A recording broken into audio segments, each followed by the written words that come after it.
اللہ رب العالمین نے اس ساری کائنات کو بنایا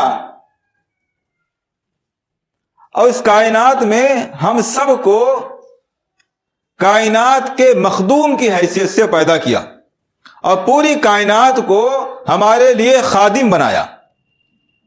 یہ پوری کائنات زمین سے لے کر آسمان تک اور سورج سے لے کر کے چاند تک اور چھوٹے حیوان سے لے کر کے بڑے حیوان تک اور خشکی کے جانوروں سے لے کر کے دریا کے جانوروں تک، آسمان و زمین اور اس کے درمیان کی جتنی بھی چیزیں ہیں، یہاں تک کہ فرشتے بھی انسان کے خادم ہیں.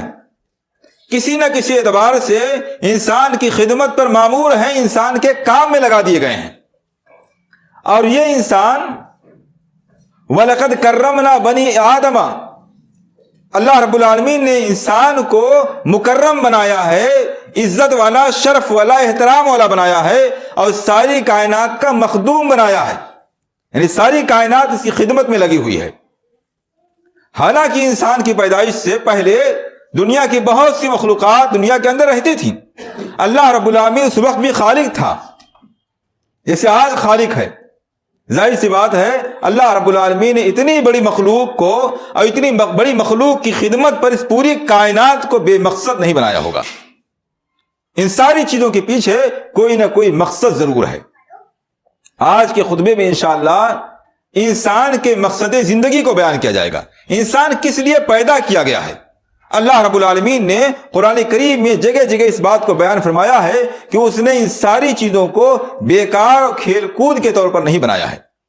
افحسبتم انما خلقناکم عبثا وانکم الینا لا ترجعون، اے انسانوں کیا تم یہ سمجھ بیٹھے ہو کہ ہم نے تم سب کو یوں ہی بیکار میں بنا دیا ہے، تمہارے بنانے کے پیچھے کوئی مقصد نہیں ہے، بغیر مقصد کے یوں ہی بنا دیا ہے اور ساری کائنات کو تمہاری خدمت پہ لگا دیا ہے؟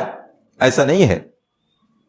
وما خلقنا السماوات والارض وما بینہما لاعبین، ہم نے آسمانوں کو اور زمینوں کو اور آسمانوں و زمینوں کے درمیان کی چیزوں کو یوں ہی کھیل کود و تماشے کے لیے نہیں بنایا ہے. معلوم یہ ہوا اللہ رب العالمین اس کائنات کی تخلیق میں اور اس کائنات میں انسان کو پیدا کرنے کے معاملے میں نہایت سنجیدہ ہے. بہت اہم مقصد اور غایت کے لیے ہم انسانوں کو پیدا کیا ہے. یہ ہماری لاپرواہی اور غفلت ہے کہ ہم انسانوں میں سے ایک بڑی تعداد ایسی ہے جس کو اپنے مقصد کی پرواہ ہی نہیں ہے، اسے اس بات کی فکر ہی نہیں ہے، توجہ ہی نہیں ہے کہ اللہ رب العالمین نے ہم کو کسی مقصد کے لیے بنایا ہوگا. ایک چھوٹا سا بچہ بھی اگر کھیلتا ہے، کوئی کھیلنے کے لیے کوئی چیز بناتا ہے، کم سے کم کھیلنا اس کا مقصد ہوتا ہے. ایک انسان کوئی چیز بناتا ہے، اس سے کوئی فائدہ اس کا مقصد ہوتا ہے. اللہ رب العالمین نے ہم سب کو اور ہمارے لیے ساری کائنات کو ظاہر سی بات ہے بے مقصد نہیں بنایا ہے. یہ ہماری محرومی ہے کہ ہم ایسے بڑی تعداد اپنے مقصد زندگی سے بالکل غافل، اسے پتہ ہی نہیں کہ ہماری زندگی کا مقصد کیا ہے. اور ایک دوسری بڑی تعداد ایسی بھی ہے جسے اپنی زندگی کا مقصد معلوم ہے، وہ جانتی ہے کہ اللہ رب العالمین نے ہم کو کیوں بنایا ہے، لیکن اس پر عمل کرنے کے لیے تیار نہیں، اس کے لیے وہ سنجیدہ نہیں، اس کے مطابق زندگی گزارنے کے لیے تیار نہیں. اللہ رب العالمین نے ہم سب کو یوں ہی بیکار نہیں بنایا ہے. کیوں بنایا ہے اللہ رب العالمین نے؟ سورہ ذاریات میں اللہ رب العالمین اس کو بیان فرماتا ہے، وَمَا خَلَقْتُ الْجِنَّ وَالْإِنسَ إِلَّا لِيَعْبُدُونَ مَا أُرِيدُ مِنْهُمْ مِنْ رِزْقٍ وَمَا أُرِيدُ أَنْ يُطْعِمُونَ إِنَّ اللَّهَ هُوَ الرَّزَّاقُ ذُو الْقُوَّةِ الْمَتِينُ. ہم نے انسانوں اور جناتوں کو صرف اور صرف اس لیے بنایا ہے تاکہ وہ میری عبادت کریں. اس کے علاوہ دنیا کے اندر ہر آدمی جب کوئی کام کرتا ہے تو اس کام کے پیچھے کوئی فائدہ اٹھانا چاہتا ہے. اللہ رب العالمین فرماتا ہے ما اريد منهم من رزق وما اريد ان يطعمون، میں انسانوں اور جناتوں سے نہ تو یہ چاہتا ہوں کہ مجھے کما کر کے روزی دیں، وما اريد ان يطعمون، اور نہ میں یہ چاہتا ہوں کہ مجھے کھلائیں پلائیں.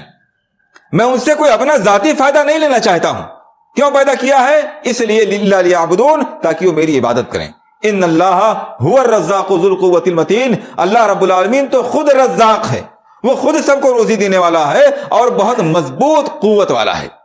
اللہ رب العالمین کمزور نہیں ہے کہ اس کو کسی چیز کی حاجت ہو اور دوسرے لوگ اس کی حاجت پوری کریں. اللہ رب العالمین رزاق ہے، اس کو کسی کے رزق کی، کسی کی آمدنی اور کمائی کی کوئی ضرورت نہیں ہے۔